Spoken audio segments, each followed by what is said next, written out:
we seize these opportunities. I will be talking more about trade this year.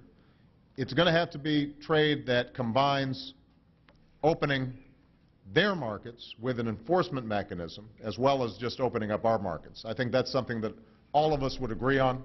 Let's see if we can execute it over the next several years. All right? Is that it? Jeb Hensarling, Texas, and that'll be it, Mr. Jim's going to President. wrap things up? Yes, sir. All right. Jeb, Mr. President. How are you? I'm doing well. Mr. President, a year ago, I had an opportunity to speak to you about the national debt. And something that you and I have in common is we both have small children. Absolutely. And I left that conversation really feeling your sincere commitment to ensuring that our children, our nation's children, do not inherit an unconscionable debt. We know that under current law, that government, the cost of government is due to grow from 20% of our economy to 40% of our economy, and right about the time our children are leaving college and getting that first job. Mr. President, shortly after that conversation a year ago, the Republicans proposed a budget that ensured that government did not grow beyond the historical standard of 20% of GDP. It was a budget that actually froze immediately non-defense discretionary spending. It spent $5 trillion less than ultimately what was enacted into law. And unfortunately, I believe that budget was ignored. And since that budget was ignored, what were the old annual deficits under Republicans have now become the monthly deficits under Democrats. The national debt has increased 30%. Now, Mr. President, I know you believe, and I understand the argument, and I respect the view that the spending is necessary due to the recession. Many of us believe, frankly, it's part of the problem, not part of the solution, but I understand and I respect your view.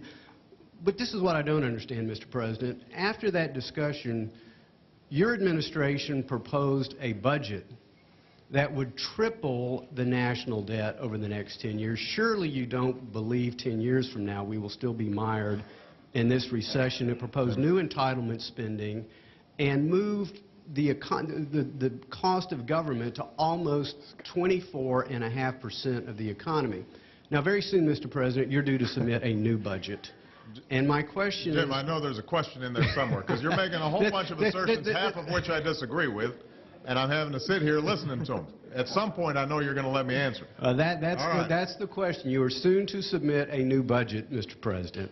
Will that new budget, like your old budget, triple the national debt and continue to take us down the path of increasing the cost of government to almost 25% of our economy? That's the question, Mr. President. Jim, with all due respect, I've just got to take this last question as an example of how it's very hard to have the kind of bipartisan work that we're going to do, because the whole question was structured as a talking point for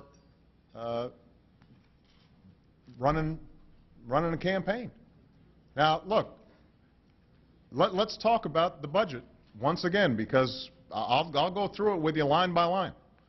The fact of the matter is that when we came into office, the deficit was $1.3 trillion. 1.3. So when you say that suddenly I've got a monthly budget that is higher than the annual, or a monthly deficit that's higher than the annual deficit left by the Republicans, that's factually just not true. And you know it's not true. And what is true is that we came in already with a $1.3 trillion deficit before I had passed any law. What is true is we came in with $8 trillion worth of debt over the next decade. Had nothing to do with anything that we had done.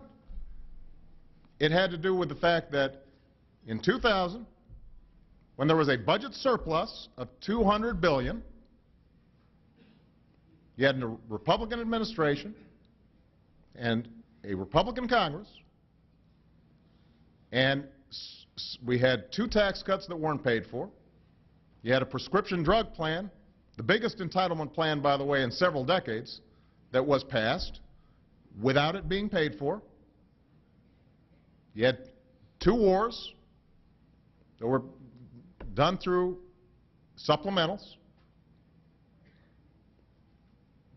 And then you had $3 trillion projected because of the lost revenue of this recession. That's $8 trillion. Now, we increased it by $1 trillion because of the spending that we had to make on the stimulus. I am happy to have any independent fact checker out there take a look at your presentation versus mine in terms of the accuracy of what I just said. Now, going forward, here's the deal. I think Paul, for example, head of the Budget Committee, has looked at the budget and has made a serious proposal. I've read it. I can tell you what's in it. And there's some ideas in there that I would agree with, but there's some ideas that we should have a healthy debate about because I don't agree with. The major driver of our long-term liabilities, everybody here knows, is Medicare and Medicaid and our health care spending. Nothing comes close. Social Security we could probably fix the same way Tip O'Neill and Ronald Reagan sat down together and they could figure something out. That is manageable. Medicare and Medicaid, massive problem down the road. That's going to be what our children have to worry about. Now, Paul's approach, and I want to be careful not simplifying this because I know you've got a lot of detail in your plan.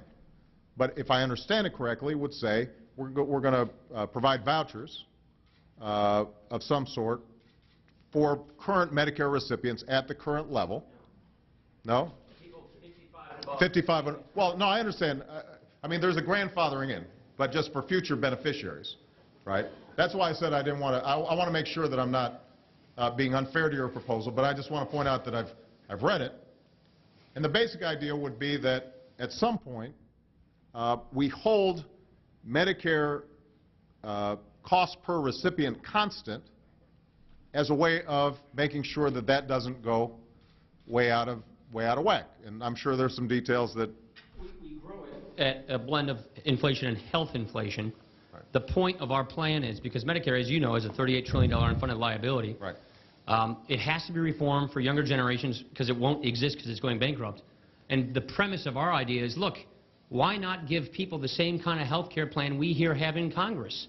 That's the kind of reform we're proposing for Medicare. Right. So, look, as I said before, this is an entirely legitimate proposal. The problem is twofold.